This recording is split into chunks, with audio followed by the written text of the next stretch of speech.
line. The police pulled him out. What was he doing? He was doing a Jackson dance. He was doing all my. Every time he starts, the police pull him out. Every time. Priceless. Would you like to sing with me? You don't sing? I don't sing. I did sing, but that's not why I married Michael. I don't need that. That's ridiculous. If I wanted it, I mean, I'm not going to marry someone for a recording career, just to clear that up as well. What? Michael Jackson was one of those rare celebrities who could walk into a room and somehow make the entire atmosphere feel different. Not louder, not crazier, just different. Because MJ did not always act like a superstar who was trying to impress people. Half the time, he acted like he already knew he was the most interesting person in the room. And the other half, he was quietly doing something so weird, so petty, or so effortlessly savage that you almost missed how funny it was. Let's see how Michael Jackson once treated Eddie Murphy like an employee. So I'd like to thank, could you lift that up, please? I can't wait. Eddie, I need your help. It ain't working. Okay. Go like bend down. First, I'd like to thank, He said, Eddie, pull it up like I was working for him. And I started to do it too. I was like, yes, Mike. Wait, what am I doing? Then you get the next moment, and honestly, this is where his perfectionist side starts showing. Michael Jackson was the kind of man who clearly cared about every single detail, especially when cameras were involved. I don't know, pretty close. Or can you see chess? I can see right about where your Nike is. What a schmuck. Back up. I don't like that angle. I like this one. And then we get into the grocery store moment, which is one of those classic Michael Jackson stories that sounds fake until you actually see it. The whole thing has that strange, almost surreal quality of MJ being out in public while still somehow looking like he is in a different reality from everyone else. I went shopping. It was great. But one of the wildest parts is when the real Michael sneaks into a look-alike contest. That is already absurd. Imagine showing up to a contest where people are trying to look like you, and then the actual Michael Jackson is just casually there, blending in, probably enjoying every second of it. That. Oh, Michael Jackson, please stand forward.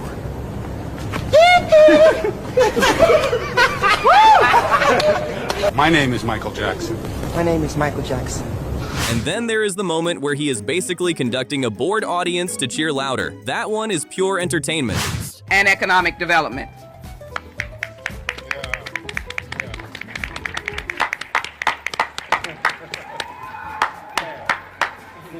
That wasn't loud enough. The interview clips are even better because Michael Jackson loved testing people. He had this habit of throwing out little musical or cultural questions like he was checking whether the interviewer could keep up.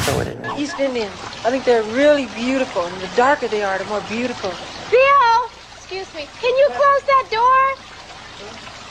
Your voice is very irritating. I know, I hate this screen. His level. Just blinded me. 著名かつ人格的にも素晴らしい、しかもタレントに満ちた、才能に満ちた著名な建築家。本日ここに。 Do you include common musical phrases in your songs that you write?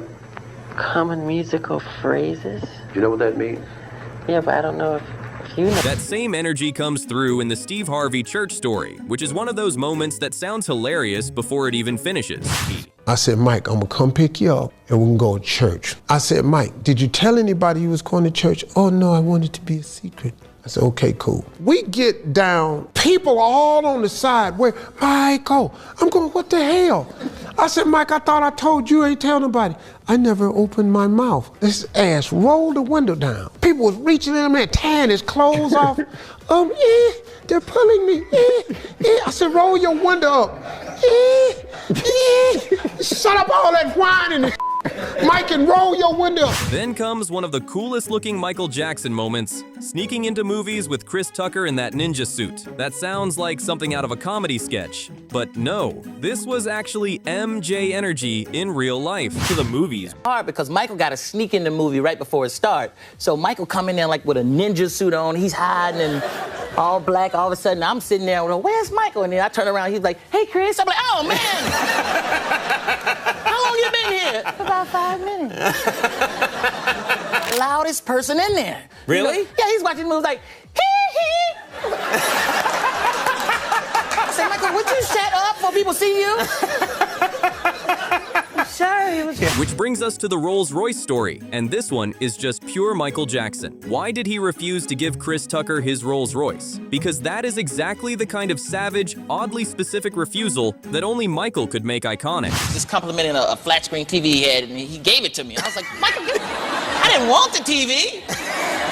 But then the black came out of me. I started liking everything after that. I said, Mike, I like that Rolls Royce. That's a bad Rolls Royce. Not the old one, the new Rolls Royce, right there. He was like, you like it, Chris? I said, yeah, I like it. He said, you sure you like it? I said, yeah, I like it. He said, well, you better go buy one, because I ain't getting. Then we get MJ getting tea and enjoying the gossip, which is honestly so relatable and so funny at the same time. I know your Uncle Lawrence. Yes, of course. We dated in high school. Ooh. I gotta get my cousins to hear that. At the Grammys, the sibling rivalry energy also comes through in a way that is just too good. Family dynamics never really disappear, even when you are standing under bright stage lights with the whole world watching. Also, I'd like to thank all my brothers who I love very dearly, including Jermaine.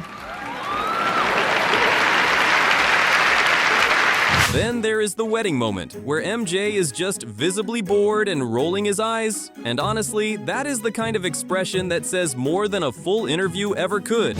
I could not think of living life without you. And I love you forever. And if you thought that was funny, wait until the 40th birthday moment. Do not ask the King of Pop about his 40th birthday unless you are ready for a reaction. Because that is one of those questions that seems harmless until MJ reminds everybody that he is still Michael Jackson, and he does not have to play along with your timeline.